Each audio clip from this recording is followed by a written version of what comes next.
Altså, der har været meget musik i mit hjem. Min far er musiker, ikke? Men på et tidspunkt, der husker jeg, at jeg sidder og ser en udsendelse på tv. Jeg kan ikke huske, hvad det var. Men det var i hvert fald nogle spejdere, tror jeg faktisk, der spillede musik ved et lejrbål. Og der sad de og sang den der Mrs. Robinson. Jeg tror, det er Simon & Garfunkel. Og så kan jeg huske, at jeg sagde til min far, det ville jeg ønske, jeg kunne. Så sagde han, det kan du godt. Altså, kan jeg? Ja, det kan jeg da godt lære dig. Nå, jamen det vil jeg da gerne. Og så gik der, tror jeg, en uge, 14 dage, så har han lært mig de der 3 greb, eller 4, der er på den sang.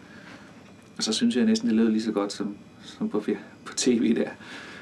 Så var jeg i gang og havde fået tændt en flamme et eller andet sted til at gå videre, ikke? Jeg var 13 eller 14 år, var jeg. Og det er i 70'erne jo. Er det 75 eller sådan noget, 76. 10x hed vi. Det startede med, at der var nogen, der spillede i skolen. Ja, nu dukker det op. I skolen der var det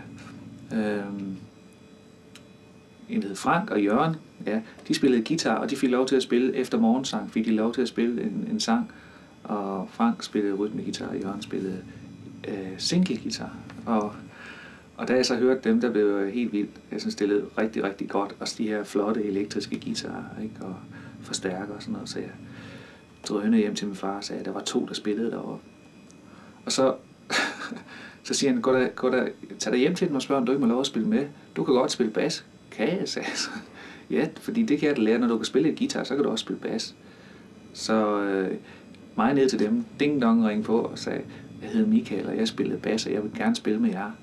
Så kiggede de på mig mærkeligt og sagde, vi kan ikke bruge en bas, hvad er det for noget? Nej, det synes vi ikke rigtigt er noget. Så jeg slukkede og tog hjem til min far og sagde, at de synes ikke, at en bas, det lød ikke så interessant. Så sagde min far, tag ned og sig til den, at din far har en masse anlæg, for det han tog ud og spillede, ikke? Og havde det fede nye grej dengang, nye mikrofoner og fede forstærkere og sådan noget, som jeg fik lov til at spille på hjemme, ikke? Gå ned og sige, at du også har det. Så jeg tog ding-dong ringe på igen og sagde, ja, det er mig igen. Ja, altså, jeg har jo en masse anlæg derhjemme, og så nævnte jeg sådan og sådan om mikrofoner og sådan noget, og så kom jeg med i banen. Og så var jeg ligesom i gang med det der lidt mere moderne musik, kan man sige, ikke? Hvor den opdragelse fik jeg at spille med min far, som jo så, da jeg var 13 år, var det der, jeg tog ud og spille med min far, ikke? Ud til baller, sådan, hvor det sådan var de gamle Evergreen, Liva Vel og hvad man nu, og gamle danstop og sådan noget. Og så ligesom her kom jeg så til at spille med nogle jævnaldrende, hvor så vi spillede det musik, som var moderne på det tidspunkt. Der var mange, altså de 2, som jeg synes, der sådan betød sådan rigtig, rigtig meget for mig. Det var klart Beatles, da jeg så A Hard Day's Night. Jeg ved godt, at jeg ikke er fra deres tid, jeg er fra 70'erne, hvor de ligesom var. Men jeg tror ligesom, jeg kunne huske deres tone fra, også mine forældre havde jo kafeterie i Nibe, og jukeboxen, og alle de der Beatles-sange, der kom i 60'erne, da jeg var helt spæd, ikke? Men så senere, da jeg så på fjernsynet, tror jeg faktisk, A Hard Day's Night, der blev jeg fuldstændig bjergtaget. Og jeg kan huske, min storebror, han har lige fået et stereoanlæg, rigtig stereoanlæg der med gramfon og det hele. Og så, han arbejdede jo for klokken. Han var sådan en arbejdsmand, der kunne alt muligt med svejs, arbejde på et bilværksted. Og han skulle altid tidligt op, så han spurgte mig, at jeg godt ville gå op og købe det nye med gasolin. Gasolin kunne jeg også godt lide, men der har jeg lige set Beatles, så jeg kom op i butikken der, og så jeg den der Hard Day's Night, så købte jeg den i stedet. Så blev min storebror sur på.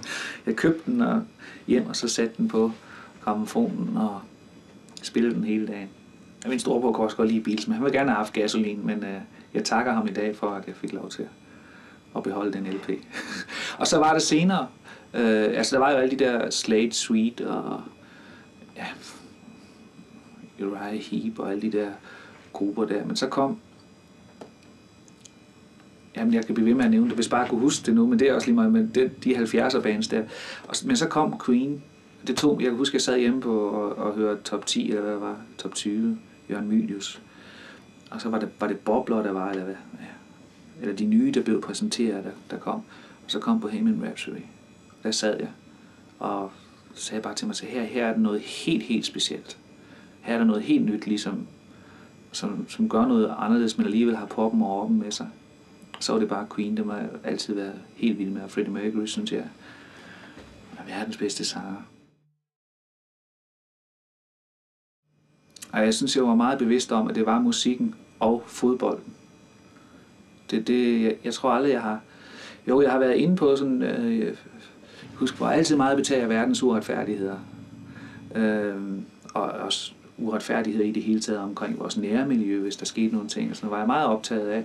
Så jeg har også altid haft sådan en lille hemmelig drøm om at blive advokat eller jurist, så man kunne gøre noget på den front, ikke?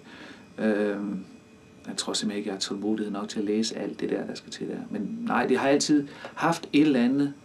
Jeg har altid syntes, at jeg var et eller andet specielt, så jeg skulle nok klare mig som fodboldspiller eller musiker. Så det har altid været i mig, synes jeg. At det var det, jeg ville. Det var på mange måder et eventyr, på godt og ondt. Fordi at jeg lige pludselig i løbet af en uge fra at spille i B52, som er en klub i Aalborg, hvor at jeg havde nogle fantastiske år i B52, både kammeratligt, og vi fik mesterhold og spillede, havde virkelig et godt hold og vandt mange turneringer og sådan noget. Og lige pludselig så fik jeg tilbud fra noget, der hed Chang i Aalborg, som var Danmarksserien, var ude at træne der. Og det var næsten ved at gå i orden, men så var der en, der hed Finn Jønsson, en tidligere OB-spiller, som jeg havde i B52 som træner, som syntes, hvis jeg skulle tage springet, så skulle jeg til OB. Og det var sådan set også rigtigt nok, men så han kontaktede OB, der så kontaktede mig. Og så i løbet af de der uge 14 dage, så var jeg bare ude at spille i OB og stod med alle de her spillere, man så op til, og havde set i Ruflen Bjerg og senere Henning Munk der, havde set i fjernsyn på landsholdet og sådan, og så stod man under bruseren der efter træninger lige ved siden af dem. Og det var som ung menneske, og det var fantastisk. Men så er det klart, at jeg kom jo derud og skulle kæmpe mig til en plads på OB's første hold, og det var på et tidspunkt, som jeg spillede der, de der 4 år, hvor jeg spillede der. Ja, der var der nogle gode år, hvor de rykkede op og sådan noget, og så kom der sådan en svær tid for OB, og så som ung spiller ligesom være en del af det, hvor vi ligesom skulle overtage alle de etablerede gode spillere, som var blevet for gamle og stoppet alt muligt. Så det var både hårdt og ikke kunne leve op til i nogle tilfælde det OB havde været. Men også fantastisk, fordi OB er en god klub at være i. Et godt kammeratskab og godt sammenhold. Fik nogle utrolige kollegaer og også nogle gode fodboldoplevelser. Vi havde altså godt hold, selvom vi rykkede ned et af årene, ikke?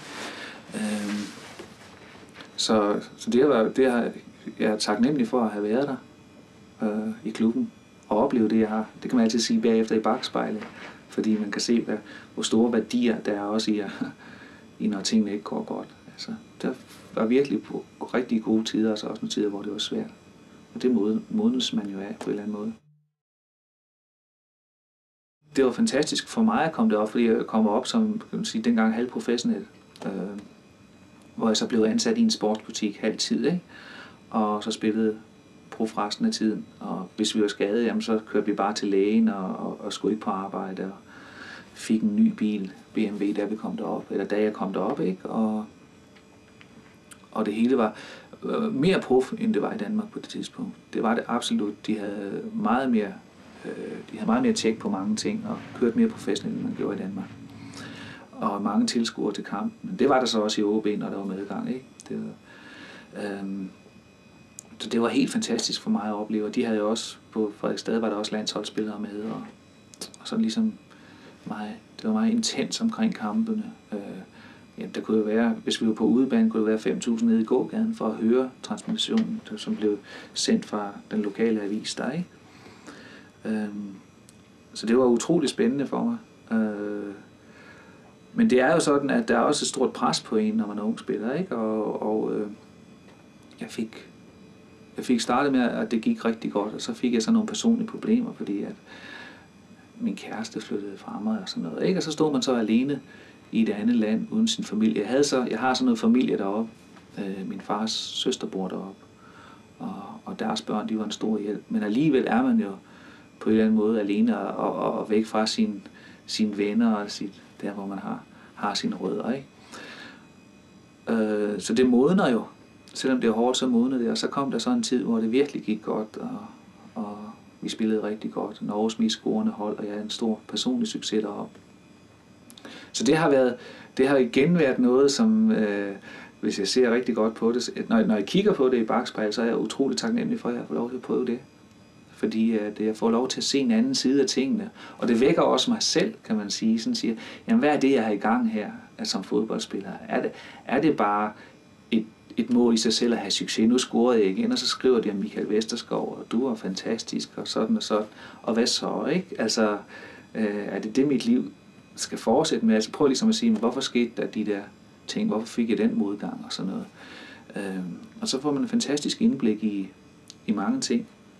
Så ja, jeg synes, det har været en rigtig god tid deroppe, på godt og ondt. Ja, det var sådan lidt en blid overgang på en eller anden måde, fordi jeg fik jo en skade i Norge. Jeg fik jo tilbud om at spille i Brøndby og sådan ting, men det endte så med, på grund af, at jeg var bange for, at jeg ikke kunne holde til det, på grund af lyskenskade, at jeg spillede lidt i OB, der var de så nede i 3. division, ikke? Og så efterhånden så stoppede jeg, og så blev det mere og mere musikken. Og så på et tidspunkt, så var jeg alligevel usikker på, der var jeg vist 25 eller sådan noget, 26, jeg var alligevel usikker på, om jeg alligevel skulle have stoppet med fodbolden, og der har jeg haft en pause på et stykke tid, så der startede jeg igen sådan helt ude i OB igen, hvor jeg trænede helt nede ved Serie 2 og sådan noget. Og der tog jeg så et år der, hvor jeg så kom i rigtig god form igen, og det endte også med, at jeg fik nogle kampe på 2. division. Jeg kunne bare mærke, at løbet var et eller andet sted kørt for mig. Jeg var også bange for den der skade, men også et eller andet sted, så kunne jeg mærke, at jeg ikke havde det der drive til, at jeg ville det her så meget, at jeg tog de sidste skridt. Der var jeg ligesom, men jeg kunne mærke, at skaden så holdt. Altså jeg kunne godt måske have fortsat, men det var sådan ligesom bare et comeback på en eller anden plan, for jeg alligevel skulle snuse til, om det var sikkert, jeg skulle have holdt op med fodbold. Det skulle jeg så. Og derefter, der blev det så ligesom prof. Altså der kom jeg så ligesom til at satse 100% på musik.